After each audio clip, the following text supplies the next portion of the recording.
les va a animar mucho, sobre todo a muchas mujeres. Se las recomiendo. Quería rápidamente compartirles, recibimos, como decía el pastor César, las cartas de todos nuestros misioneros que ustedes sostienen. Entonces tenemos los misioneros, ¿verdad?, en Argentina, tenemos en Colombia, 2 iglesias en Colombia, en Costa Rica, nuestro hermano Francisco Pizarro, en Denver, Colorado, Francisco y Sandrita Méndez, en Jerusalén, Sarita, con 5 niños, 2 de ellos que estamos manteniendo nosotros, niños especiales. Y en Italia tenemos a Marcelo y a Simona Rodríguez en Nápoles. Marcelo ha venido aquí a compartir con ustedes, él canta precioso, es un buen pastor, y me decía Marcelo que ya se inició en Italia la persecución contra los cristianos, que el Vaticano ha levantado una persecución tremenda contra los cristianos, los están sacando de sus iglesias, ellos están buscando otro lugar porque ya los comenzaron a agredir violenta y físicamente.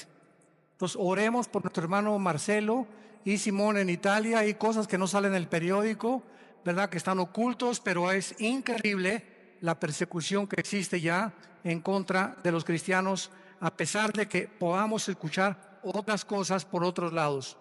Y también les quiero recordar el desayuno que tenemos el 17 de junio. Me informa que ya quedan pocos boletos. Este 17 de junio en el World Trade Center, junto a las torres de satélite, tenemos el desayuno titulado La Guerra Espiritual en los Tiempos Finales. Va a estar tremenda esta conferencia, trae invitados porque es el propósito de que podamos nosotros tener y continuar con esta serie de conferencias fuera de la iglesia, porque aquí es un campo de entrenamiento para ustedes, pero las almas hay que ganarlas fuera de la iglesia. El evangelismo es fuera de la iglesia. Y por eso tenemos ya casi 35 años haciendo 3-4 veces al año estas conferencias en diferentes hoteles, y ahora nos toca aquí el World Trade Center en esta área del norte de la Ciudad de México. Los que traigan su Biblia en esta tarde la pueden abrir en el libro de los Jueces, capítulo 6. Nuestro tema se titula Dios habla en tiempos de crisis. Dios habla en tiempos de crisis. Vamos a ver en el capítulo 6 de Jueces la historia breve que enfrentó uno de los jueces de Israel llamado Gedeón. El libro de los Jueces, y esta es una característica increíble de la Biblia, que no se nos oculta los pecados de los más grandes hombres, ni tampoco se nos oculta los pecados de diferentes tribus o naciones que han a través del tiempo atravesado nuestra historia. Y el libro de los Jueces se puede considerar en el Antiguo Testamento que fue la época más oscura de la historia de Israel, donde más apostasía hubo, porque hubo aproximadamente 13 jueces en un periodo, estamos hablando de 400 años. O sea, el libro de los Jueces cubre un periodo de 400 años.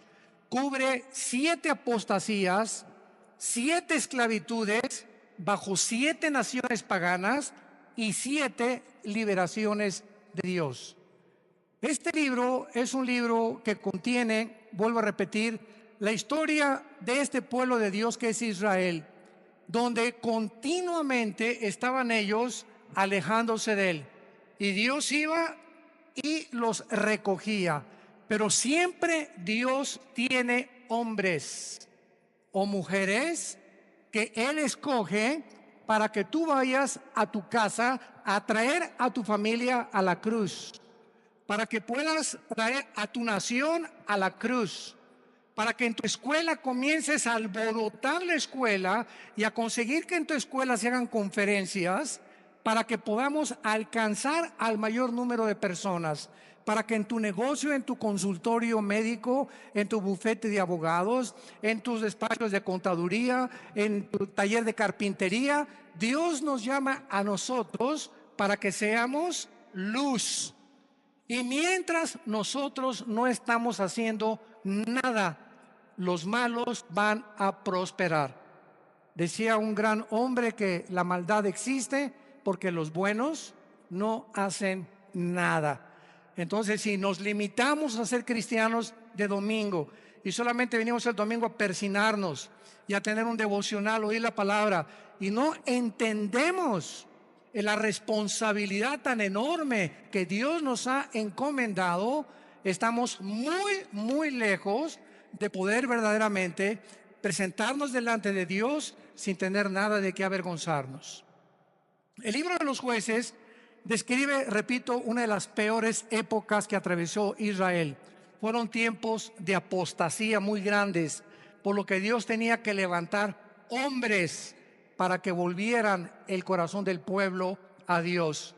Estos jueces o estos líderes que en esta época Dios levantó eran épocas de emergencia nacional y conducían al pueblo a la guerra, dirigiendo a la nación y ejerciendo las funciones de magistrados, de militares y de civiles al mismo tiempo. Porque en esta época, ¿verdad?, el sacerdocio estaba por los suelos y no había realmente un gobierno civil que se pudiera respetar. Esta es en Jueces capítulo 6 la cuarta vez en el libro, la cuarta vez que Dios levanta una nueva generación que le fallaba a Dios. Y esta generación había sido cautivada por el mundo.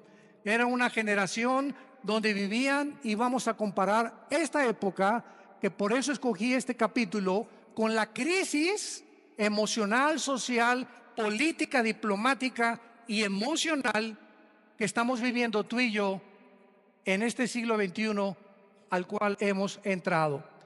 Esta generación, ¿verdad?, dejaron de vivir separados para Dios y a desear el estilo de sus vidas mezclándose en las fiestas, en las diversiones, en todos los ritos paganos, con un cristianismo completamente diluido. El mensaje que se propagaba ya no era el mensaje del evangelio como ahora en nuestra época. Mi esposo y yo, que hemos estado viajando estos últimos meses, cada vez nos encontramos con todos los cristianos o iglesias a donde vamos, aquí, fuera de México, en Estados Unidos, buscando una iglesia que les dé alimento espiritual, que les dé una sana doctrina, que puedan realmente sentirse edificados con la palabra de Dios, y están buscando por todos lados por la forma tan diluida en la que el evangelio se ha propagado. Y al mismo tiempo vivimos una época de cinismo espiritual. Hace algunos días yo estaba en una conversación con una persona que conozco hace muchos años en Cristo. Bueno, este es solamente como un ejemplo de introducción al libro de los Jueces. Y esta persona yo la conozco ya hace muchos años. Es más, él vino y se convirtió bajo nuestro ministerio. Y entonces yo oí hace como algunos meses que él había abandonado a su esposa y había abandonado a sus hijas.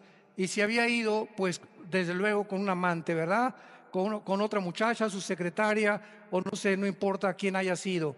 Entonces me encuentro yo a esta persona y comienzo a decirle: oye, ¿qué fue lo que sucedió?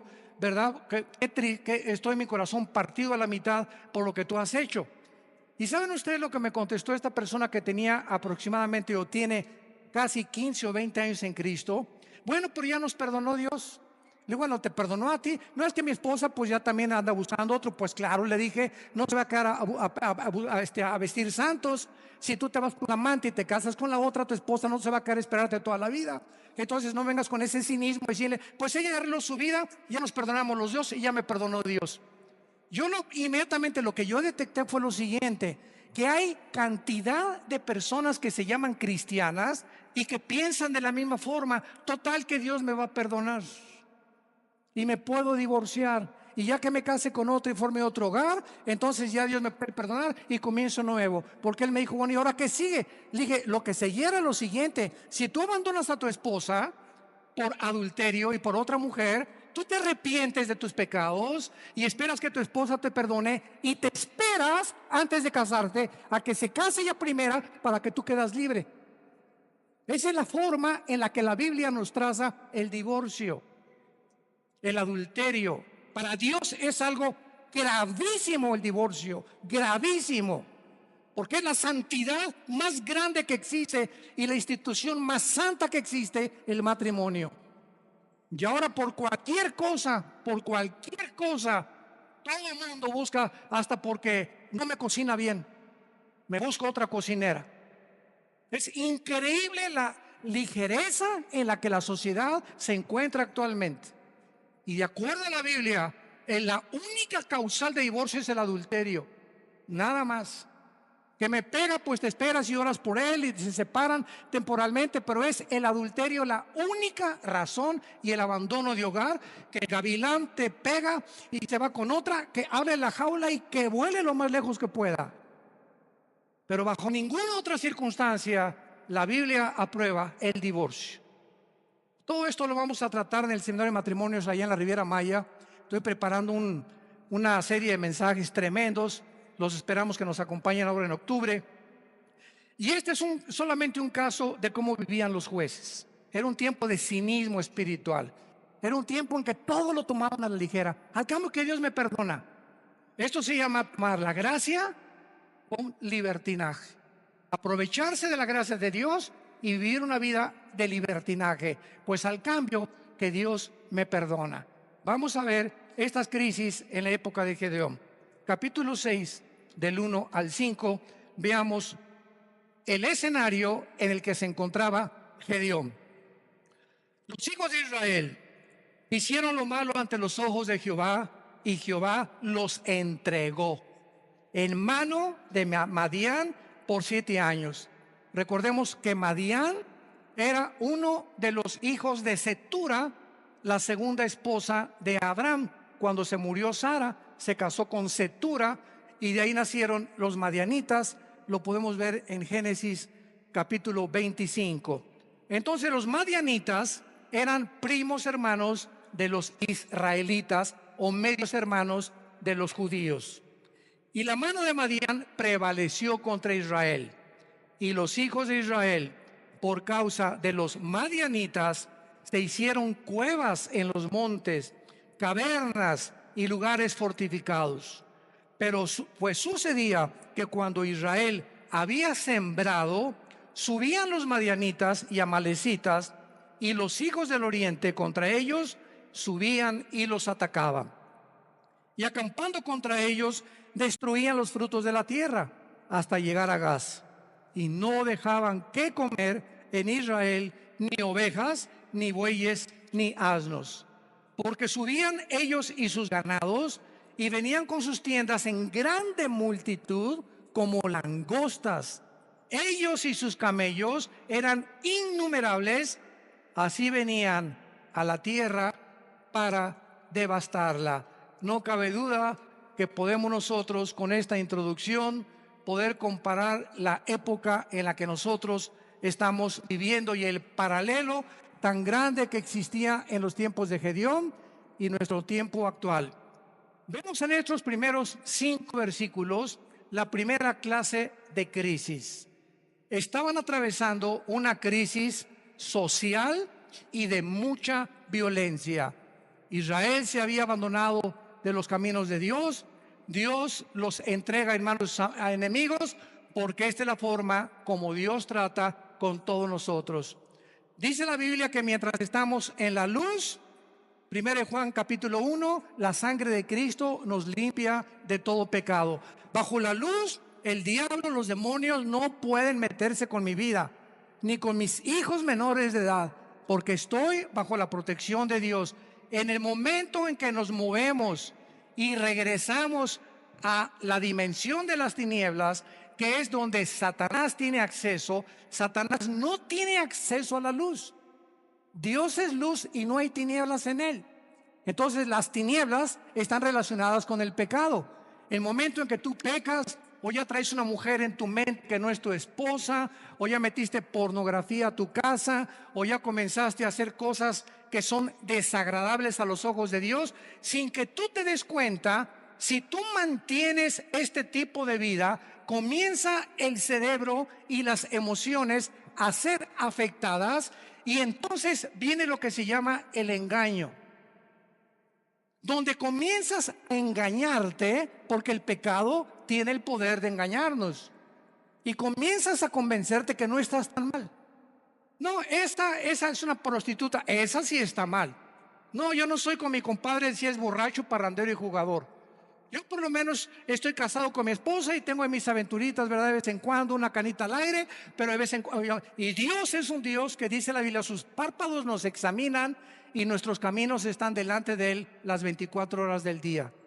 Y cuando viene el engaño, cuando vienes tú a la iglesia a oír la palabra de Dios, como los domingos o los estudios entre semana que muchos de ustedes toman, o en el ITI, el propósito de Dios al exponernos a su palabra es abrirnos el entendimiento para convencernos de pecado.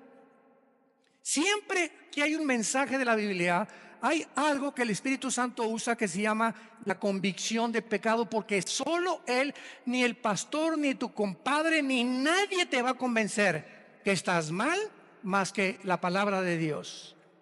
Entonces nos exponemos a la palabra de Dios, y tú en esta tarde que escuchas tienes esta oportunidad en la que Dios te está hablando. Yo no sé tu vida. Muchos dicen, es que ¿quién le contó mi vida? Nadie me ha contado tu vida, ni te conozco, mosco. Entonces ese es un problema tuyo y con Dios. Pero Dios usa la Biblia, y si tú cuando oyes la palabra de Dios no te arrepientes y sales por esa puerta igual que como entraste, viene lo que se llama la dureza del corazón, que se usa con la palabra porosis en el griego, que es cuando un carpintero o una persona que usa instrumentos de martillos y de cinceles está golpeando y golpeando hasta que te salen callos en las manos. Esto es un fenómeno muy interesante. Y cuando te salen callos, lo interesante que el callo no tiene células. Le metes al callo una aguja y no lo sientes. Trátalo y vas a ver cuando te salga un callo, porque es tejido muerto. Y esta palabra se usa en el hebreo y en el griego para describir la dureza del corazón que muchos cristianos comienzan a tener, donde llega el momento que la palabra, como una espada que quiere cortar, ya no corta, porque ya perdiste la sensibilidad al Espíritu Santo. Y entonces cuando llegas a ese punto donde ya no eres sensible a la palabra de Dios y que no te das cuenta cuán duro está tu corazón, si eres una persona regenerada por el Espíritu Santo y realmente naciste de nuevo, eres un hijo y eres una hija de Dios, Hebreos 12, Dios te va a disciplinar. Y déjame decirte algo, cuando a Dios le queda esa opción de disciplinarnos, su mano es muy, pero muy pesada. Dice en Hebreos 10, horrenda cosa es caer en manos del Dios vivo. Y no les está hablando a los incrédulos, le está hablando a la familia de Dios. Su mano es muy pesada, porque Cristo dijo, es preferible que pierdas tu mano, tu pierna, tu brazo o tus ojos o lo que sea físicamente, a que entres al infierno entero. ¿Cuántas veces las cosas que nos pasan, accidentes, problemas morales en la familia, etcétera, etcétera, tienen el único propósito de hacer que regresemos a la cruz? Porque Dios sabe, nos ama tanto, tanto, tanto Jesús, que Él prefiere que podamos sufrir físicamente o moralmente con la única razón de regresar a la cruz. Esta crisis social en que estaban viviendo los madianitas provocó, dice la Biblia, que comenzaron a vivir escondidos en cuevas, escondiendo todo lo que tenían en lugares fortificados. Vivían en temor. En segundo lugar, en el versículo 6 dice la Biblia, de este modo empobrecía Israel en gran manera por causa de Madián, y los hijos de Israel clamaron a Jehová. Vemos nosotros que aparte de una crisis social, se encontraban en una crisis emocional y económica. Gedeón se encontraba escondiendo el trigo para que no se lo robaran. Vivían bajo el temor y la inseguridad. Dice el versículo 11, vino el ángel de Jehová, se sentó debajo de la encina que está en Ofra, la cual era de Joás Abiserita, y su hijo Gedeón estaba sacudiendo el trigo en el lagar para esconderlo de los madianitas.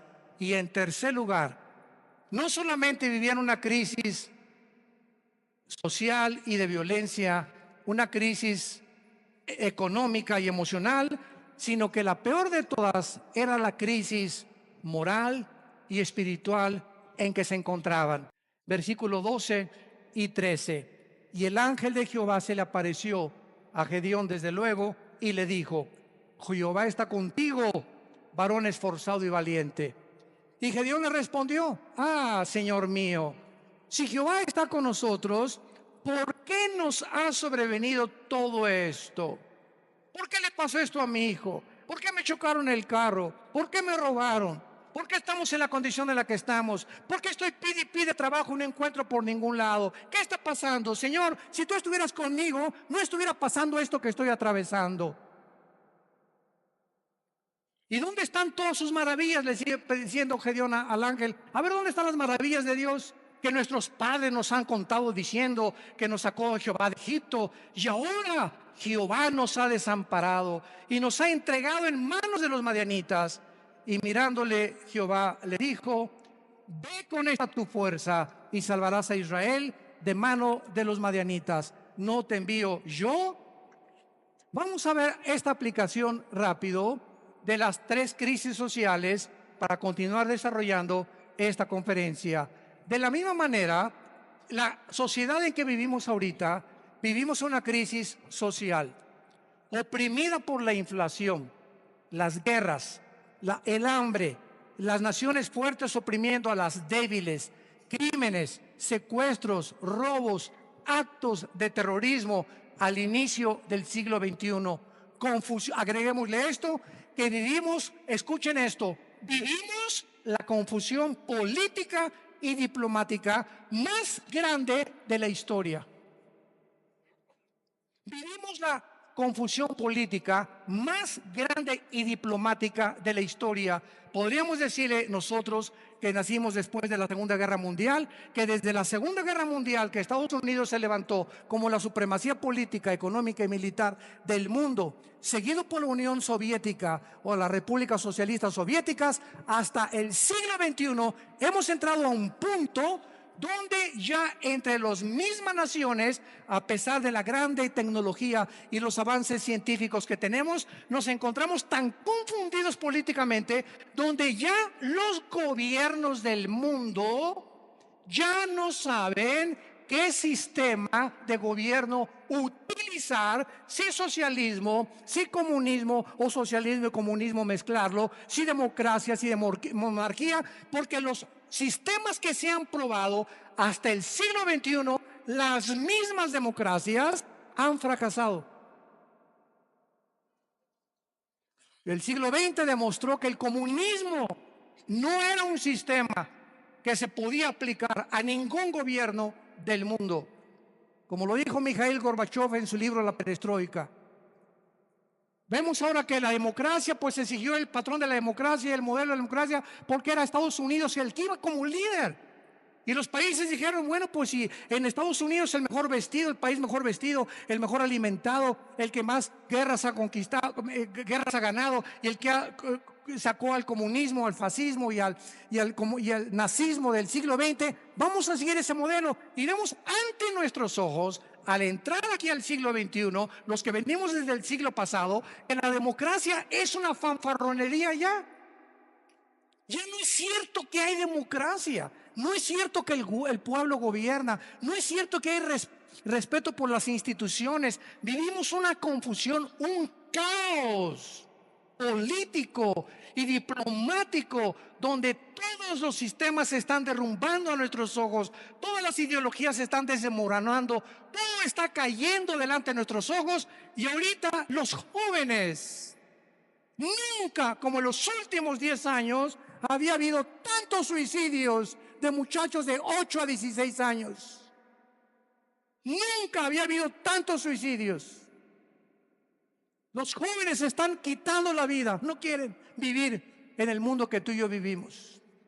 Y ahí están muchos de nuestros hijos también. Dichosos los padres que tienen una educación cristiana a sus hijos. Dichosos sean. ¿Por qué? Porque se están cansados de tantas mentiras, de tanta hipocresía que ven por todos lados. Y cuando nosotros, que se supone que somos la única luz, les mentimos y nos ven que somos completamente unos farsantes en el lugar, y peleándome enfrente de ellos y con mi esposa y yo, y dándoles un mal ejemplo, ¿qué les queda a los jóvenes? Si no es Jesús, ¿quién más entonces? Dicen ellos, si Jesús no funcionó en mis papás, ¿cómo va a funcionar conmigo? Y en el día del juicio y el día del tribunal de Cristo daremos cuentas de todas estas ingratitudes y deslealtad que tuvimos hacia Dios. Vivimos un mundo de confusión y de crisis social. En segundo lugar, vivimos también, como en los tiempos de Gedeón, una crisis emocional y económica. La mayor parte del mundo ahorita está tratando por todos los medios de esconder su dinero. ¿En qué puedo invertir mi dinero? No se imagina la cantidad de correos que nos llegan. Oiga, ¿qué me recomienda, pastor? ¿Comprar euros o en el dólar o en Wall Street o comprar bienes y raíces? Dicen que el dólar va a seguir cayendo, que viene una caos económico en Estados Unidos que va a hundir el peso aún más todavía, etcétera, etcétera.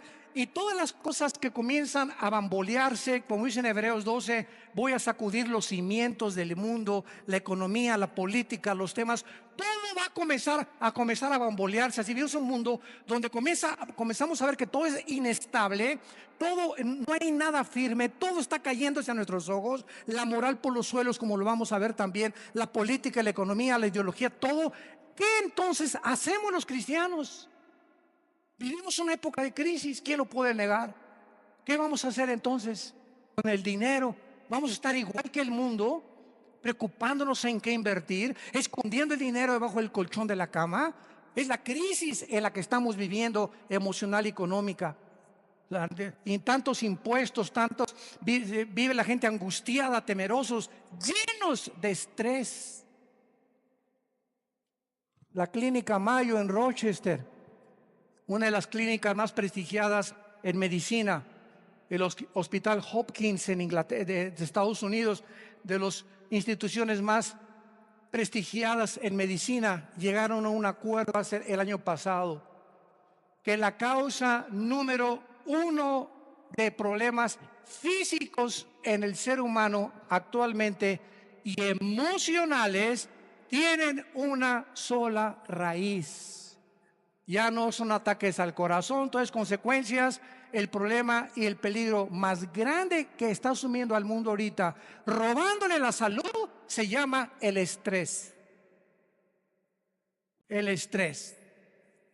Aún mismo el estrés te hace subir el nivel de tu colesterol y de tus triglicéridos.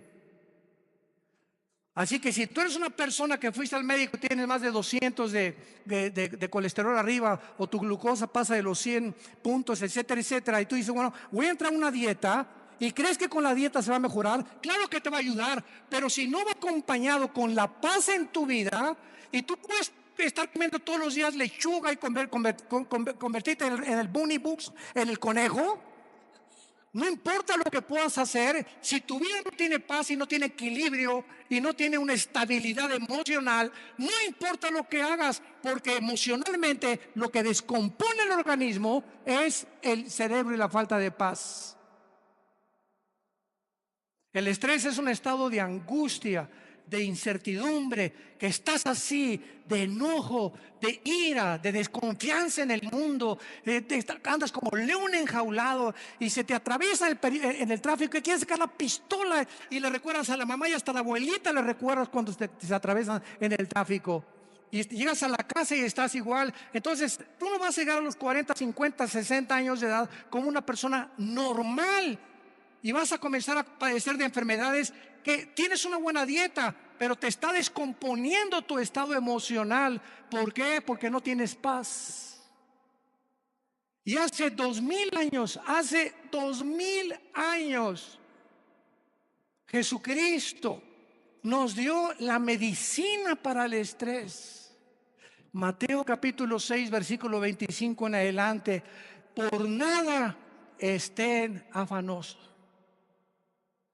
La vida es más que el alimento y el cuerpo más que el vestido. Miren ustedes a las aves de los cielos. Aunque tú en tu cerebro no lo puedas captar ni lo puedas dimensionar, los pajaritos, cada pajarito de cada campo, de cada bosque en el mundo, cada pajarito depende de mi Padre.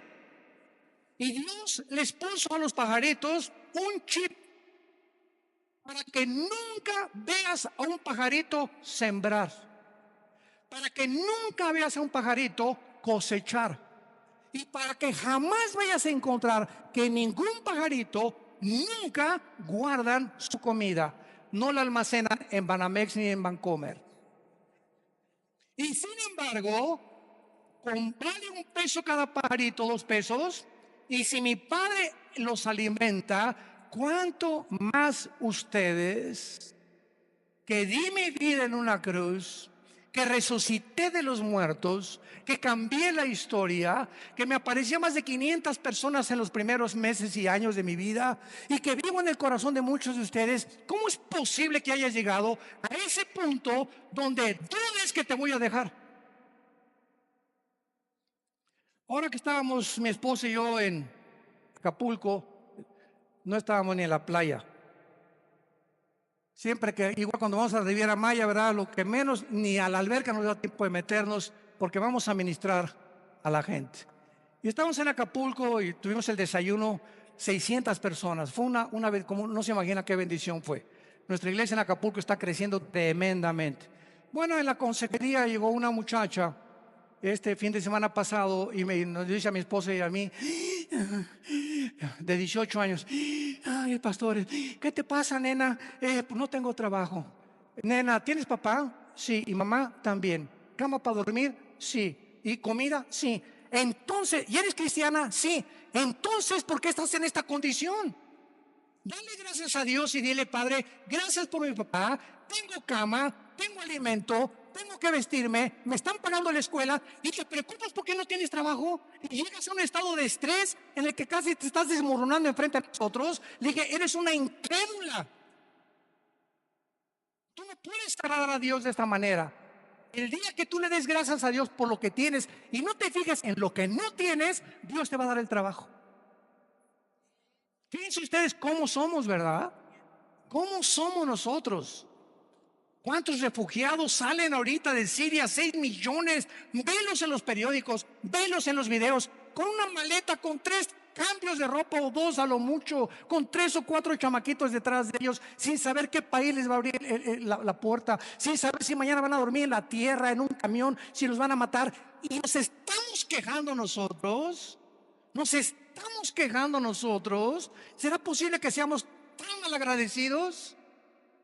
Y siempre viendo lo malo, siempre no tengo esto y no tengo aquello, pero tienes vida y vives en un país libre, tienes padres, tienes una casa, tienes un petate donde echarte, tienes guaraches.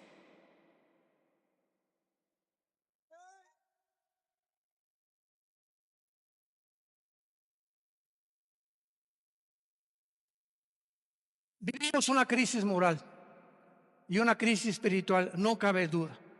Y tenemos que entender que no es como comenzamos, recuerda esto, sino como terminamos lo que vale delante de Dios. Como este muchacho que comenzó muy bien, 20 años discipulándolo, ya se va con una otra chamaquita y deja a su esposa y todo. Le digo: recuerda que no es como comenzaste, es como terminaste. Y estás terminando mal. Le dije: vas mal y vas a acabar mal. Comenzaste muy bien, pero todo aquello que tú hiciste no te será tomado en cuenta, porque lo que importa es cómo llegamos a la meta, lo que va a contar delante de Dios. Pues hice un asilo para ancianos, hice un orfanatorio para niños, eso fue del pasado. Hoy, si tú mueres, hoy en la noche, Ahorita saliendo te atropella un camión, se te avienta encima un camión de 10 toneladas y te da como tortilla aplastado y llegas al cielo ahorita mismo en la tarde. ¿Qué le vas a decir a Dios? ¿Qué hiciste con tu vida? Lo alabaste, lo bendeciste. ¿Cuánto de tu tiempo se lo dedicaste a Él? ¿A cuántas personas les hablaste de Jesús? ¿A cuántas personas de tu familia ya has traído a la cruz? Hoy, ¿qué es tu vida? Tú no sabes si hoy es el último día que vivimos. Nadie lo sabe. En Hebreos capítulo 6 hay una exhortación muy fuerte y se nos dice, Hebreos 6, 11 y 2.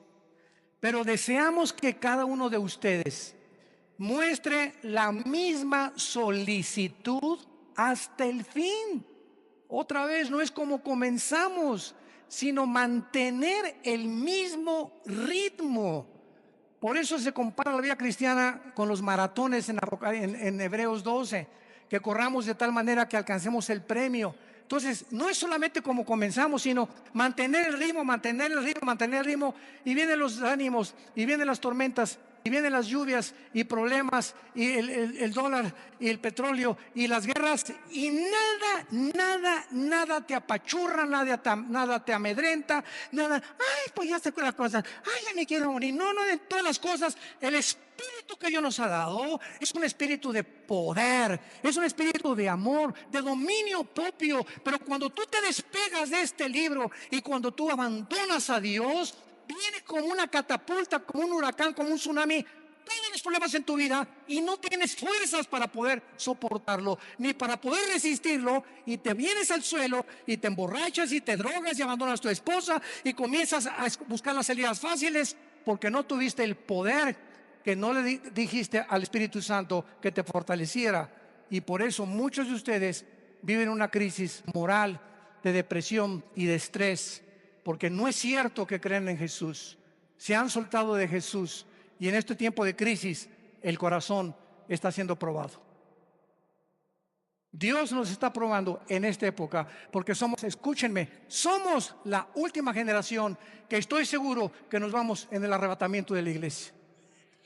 Y por ser la última generación nos va a pasar por el fuego Dios, por el fuego. Y las pruebas van a demostrar cuántos realmente eran hijos e hijas de Dios. Deseamos que cada uno de ustedes muestre la misma solicitud para plena certeza de la esperanza, a fin de que no se hagan perezosos, sino imitadores de aquellos que vean las dos cosas y los dos elementos indispensables, la fe y la paciencia, heredan las promesas. Si tú no confías en Dios y no eres paciente con Dios, tus anhelos, tu destino, tus sueños, tu visión, lo que tú quieras para tus hijos, para tu matrimonio y para tu negocio, no lo verás realizado porque te diste por vencido, porque tiraste la toalla, porque dijiste, no, ya, aviente la toalla, paren la pelea, ya no aguanto tanto trancazo. Y estamos en un mundo donde vemos los campos llenos de cristianos amargados. Llenos así, si pudiéramos hacer una visión espiritual, así, llenos los campos de cristianos quejumbrosos, amargados, estresados, llenos de rencor, nunca aprendieron a perdonar, nunca se sobrepusieron, nunca pudieron descubrir el poder de la resurrección de Jesucristo en sus vidas. Y así te van a enterrar y va a poner un letrero ahí en tu tumba que diga: este fulano nació en las tinieblas, vivió en las tinieblas y regresó a las tinieblas. Nunca vio la luz, no la quiso ver. Y en Hebreos 10, otra exhortación con las mismas características. Hebreos 10, 35 en adelante. No perdáis pues vuestra confianza, que tiene grande galardón, porque les es necesaria la paciencia, para que habiendo hecho la voluntad de Dios, obtengáis la promesa. Pero aún un poquito, y el que ha de venir vendrá y no tardará. Mas el justo vivirá por fe, y si retrocediere, no agradará a mi alma. Pero nosotros no somos de los que retroceden para perdición, sino de los que tienen fe para preservación del alma. El que tiene al Espíritu de Cristo, porque recibirán poder cuando el Espíritu venga sobre vosotros. El que realmente ha nacido de nuevo, el que ha sido regenerado en su naturaleza y se le ha impartido la naturaleza divina dentro de su alma, esa persona puede caer y puede decir con Pablo: estamos en problemas, pero no desesperados. Estamos con muchas adversidades, pero no angustiados. Perseguidos, mas no desamparados. Derribados, pero no destruidos. Llevando por todas partes la muerte de Jesús en nuestros cuerpos, para que la vida de Jesús se manifieste a través de nuestros cuerpos mortales. Esta es la expresión de un hombre de Dios. Un cristiano verdadero tiene problemas, pero nunca llegará a la angustia. No tengo trabajo, ¿qué voy a hacer? Nunca llegarás a ese punto de sentirte arrinconado donde no ves ninguna ventana, el mundo se te cerró, todo es tinieblas, porque no puedes ver a través de esas tinieblas, simplemente porque no quieres verla, porque no es cierto que crees en el poder de la resurrección del Hijo de Dios. Decía Filipenses 2 Pablo: todo lo que antes lo tenía por ganancia, lo tengo por basura, con tal de conocerle y ser semejante a él en su muerte, y con el fin de poder conocer el poder de su resurrección. No solamente Cristo nos quiere que seamos iguales a su Hijo en conocimiento, en teología y en cosas intelectuales y de mucho conocimiento bíblico, sino que ese conocimiento nos transforme en guerreros, en guerreras, en hombres y mujeres que empujemos a la generación que tenemos, que no tengamos temor de nada ni de nadie, ni de los alacranes, del hombre, ni de la política que se cae. No tenemos miedo de nada, porque hay un Dios. Nuestro reino está allá arriba, y viene la ciudad de Jerusalén, ya vienen por nosotros, ya viene una nave espacial grandísima que se llama la Nueva Jerusalén, donde va a aterrizar aquí en Apocalipsis 21 y 22, y donde vamos a vivir para siempre. Y esa es la esperanza. Y mientras que se caiga el mundo, que se derrumbe el mundo, pero no me voy a dejar vencer por el mundo, porque el mundo no tiene esperanza. Tú y yo tenemos esperanza, y esa esperanza es la que tenemos que transfundir a nuestros hijos.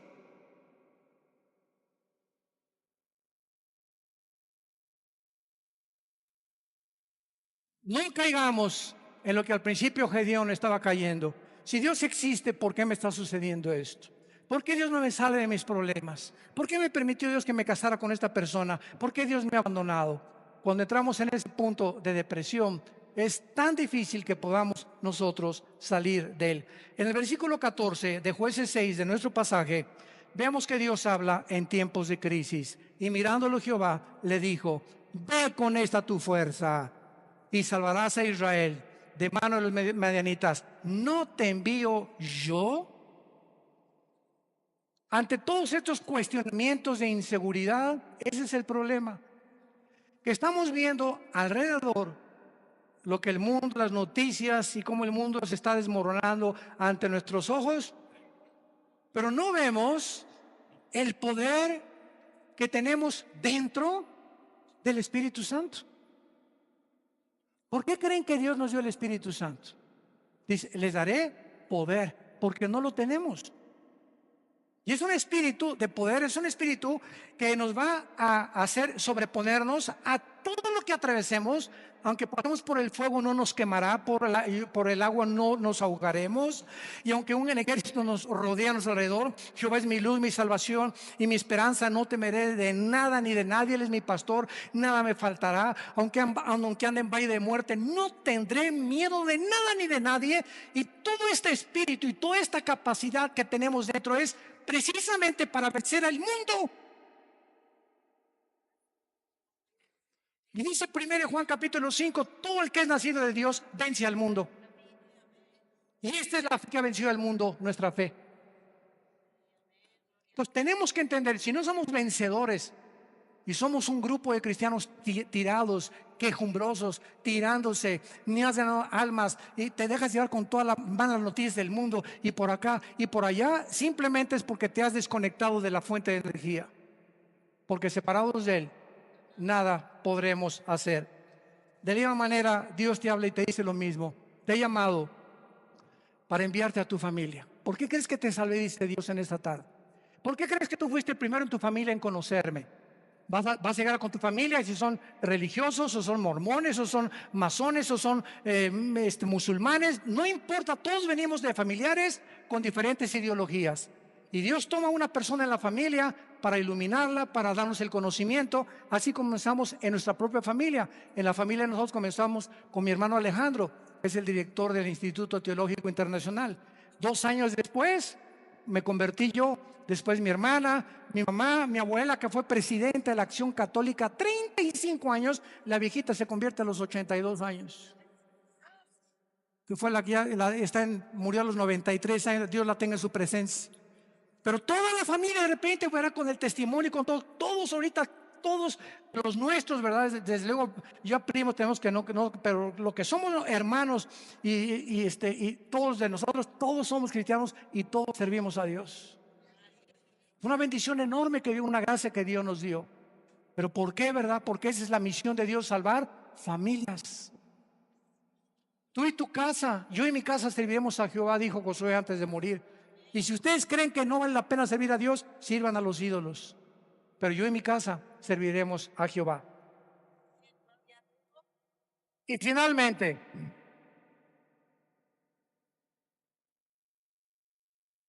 Gedeón le responde a Dios, versículo 15 y 16. Entonces le respondió: Señor mío, ¿con qué salvaré yo a Israel? He aquí que mi familia es pobre en Manasés, y yo el menor en la casa de mi padre. Jehová le dijo: ciertamente yo estaré contigo, y derrotarás a los madianitas como a un solo hombre. ¿Has tú también argumentado igual con Dios? Señor, pero ¿cómo salvaré a mi familia? ¿Cómo les puedo testificar si soy débil? ¿Cómo me pones a mí de maestro de escuela dominical si con trabajo sé enseñar? ¿Cómo me quieres mandar a mí de misionero si tengo miedo de los afganistanes ahí en Venezuela? ¿Cómo me mandas a mí de estas cosas? Y siempre estamos viéndonos nuestras capacidades. Siempre estamos viendo lo que nosotros podemos o no podemos hacer. ¿Cómo no me van a mí a escuchar si en mi clase les hablo? Pues soy tartamudo, Señor. No veas tu tartamudez, no veas tus discapacidades, no veas tus debilidades, velo a Él. Eso fue lo que Moisés le dijo también. ¿Cómo me mandas a Faraón? Y le dijo Dios: ¿qué no hice yo el oído y no hice yo la boca? No tengas miedo, vas en mi nombre y yo te daré el poder y la capacidad que ni siquiera conocías, porque cosas que están ocultas y que no han consumido el corazón del hombre y que el hombre no ha conocido son las que Dios tiene escondidas y guardadas para los que le aman y creen en Él. Sé valiente, ve con tu familia, sé valiente con tus amigos, sé valiente en tu trabajo, háblales del Señor, háblales de Cristo. Tú no te imaginas, cuando acabes de hablar, te vas a preguntar: ¿fui yo? Así es, comenzamos a desconocernos. Yo antes subí un púlpito, ¿verdad? Estuve 3 años de misionero, primero en la sierra. Ahí comencé yo de misionero, lo comentaba ahorita en la mañana al pastor César. Durmiendo en pisos de adobe entre Oaxaca y Guerrero, en la Costa Chica, en la Costa Grande, del 77. Este año, con la gracia de Dios, cumplo 40 años de servir a Dios. Este año. Gracias a Dios. Pero comenzamos. Dormíamos en ladrillos envueltos en periódicos. Me dio malaria, me dio tifoidea 2 veces, temperaturas de 40 grados. Si no había un doctor por ahí, yo no estaría vivo ahorita. Y en esos 3 años yo entiendo ahora que es la forma en la que Dios me quería forjar para que ya entrara yo al ministerio en el 79 con el grupo de Luis Palao, y en el 81 formamos Vida Nueva para México, ya comenzamos las iglesias en los 80s, pero ha sido unas etapas y un proceso de quebrantamientos, de humillaciones, de pobrezas. No teníamos ni para comer, comíamos lo que arrancábamos de los árboles, lo que yo pescaba ahí en Acapulco. Era una crisis tremenda, y todo ese tiempo fue un tiempo de prueba, de quebrantamiento delante de Dios. Pero sabe una cosa, cuando uno pasa eso, uno pierde el miedo, el temor a ser pobre. Porque si ya pasaste por eso, ¿verdad? Hay aquellos de los piruration. Pero cuando uno fue pobre, y pobre, pero pobre, que duermes en un piso de adobe y no tienes ni siquiera un cojín donde poder dormirte, ya no le tienes miedo a la vida. Le pierdes el miedo a la vida. Porque sabes que sobre cualquier cosa lo peor que te pueda pasar es eso. Y más de allá, la muerte. Y para nosotros es ganancia. Y finalmente, Gedeón, una vez que él comienza a adquirir conciencia de que no es él y que es Dios el que le ha llamado, vemos nosotros que Gedeón en el versículo 18, lo primero que hace es, le dice al ángel de Jehová, que era Cristo desde luego, ven a mi casa y te voy a poner ofrenda. Y él respondió, esperaré que vuelvas. Entrando Gedeón preparó un cabrito y panes, etcétera, etcétera. Entonces el ángel de Dios, ya que tenía toda la ofrenda, le dijo, toma la carne y los panes sin levadura, ponlo sobre esta peña y vierte el caldo. Y él lo hizo así. Y extendiendo el ángel de Jehová el báculo que tenía en su mano, tocó con la punta la carne y los panes sin levadura, y subió fuego de la peña, el cual consumió la carne y los panes sin levadura. Vemos nosotros que lo primero que hizo Gedeón fue inmediatamente, después de recibir las noticias, buscar una ofrenda a Dios. Lo primero que un hombre y una mujer cambian cuando comienzan a conocer a ese Dios todopoderoso es que no existe, ni he conocido yo a ningún cristiano grande y poderoso y maduro en el Señor que no sea generoso. Porque es la avaricia y la envidia y la codicia de los bienes materiales lo que nos impide a muchas personas recibir las bendiciones de Dios. Gedeón buscó una ofrenda inmediatamente. ¿Qué le podemos nosotros ofrecer ahora a Dios? Romanos 12:1. Número 1, nuestro cuerpo.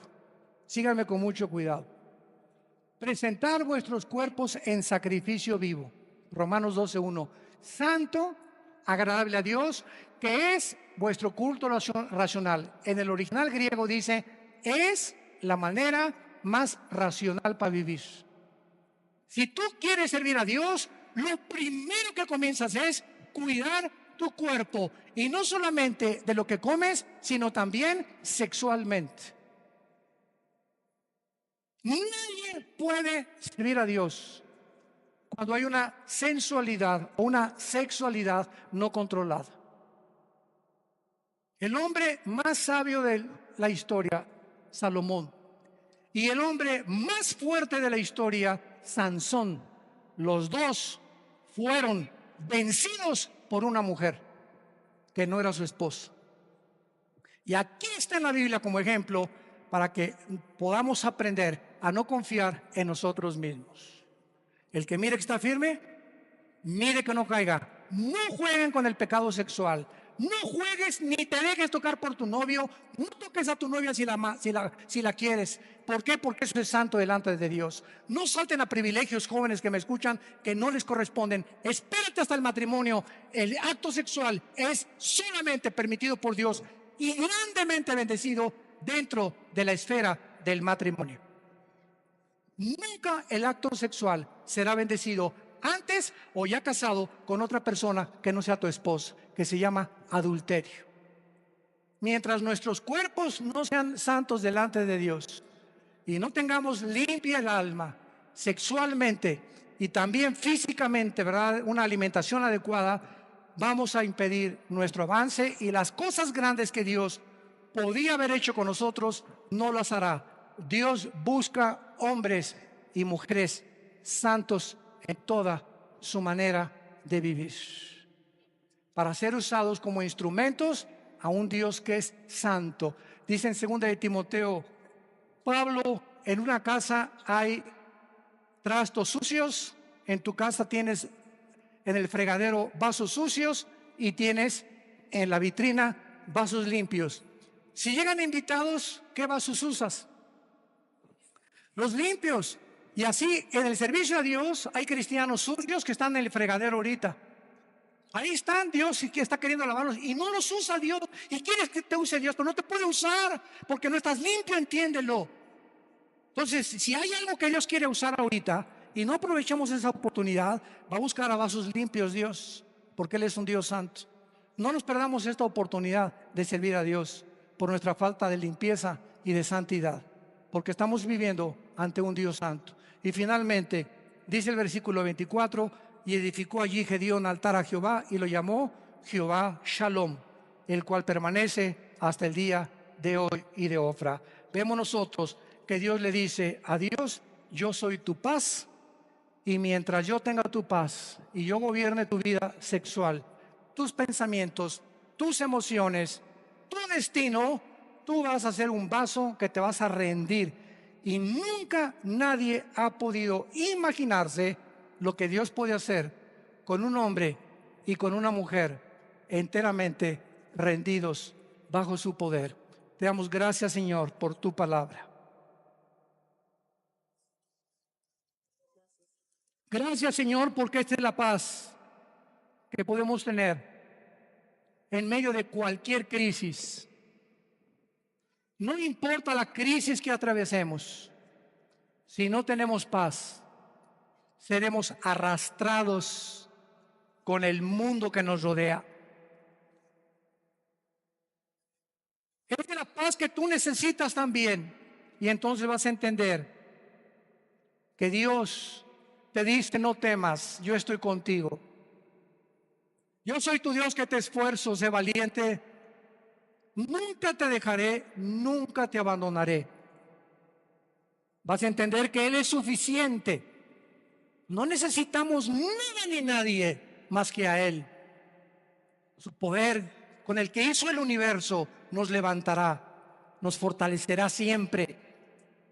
Que te pide que le entregues tu vida completamente en sacrificio santo, agradable a Dios, y que necesitas hacer la paz con Él en esta tarde si no la tienes.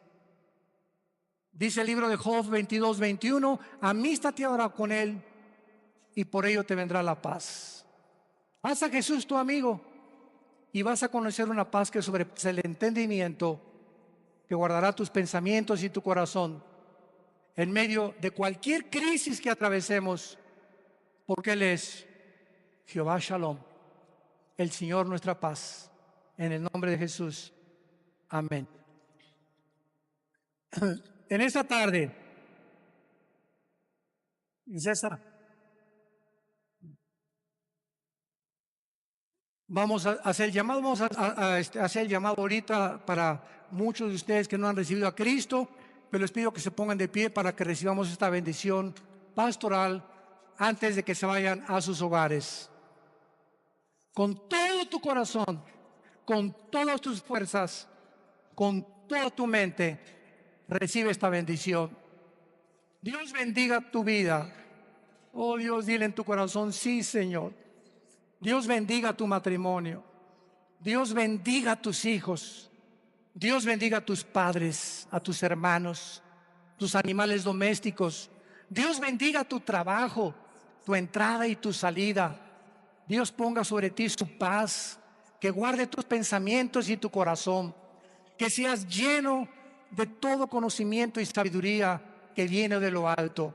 Y el Dios de esperanza, que te llene de todo gozo y de paz en el creer, para que abundes en esperanza por el poder del Espíritu Santo. Les bendecimos en el nombre que es sobre todo nombre, en el nombre de aquel que mora dentro de nosotros, que vive dentro de nosotros y que nos dice: estoy contigo todos los días de tu vida hasta el fin del mundo. Sé fiel hasta la muerte y recibirás la corona de la vida. Amén. Que Dios los bendiga.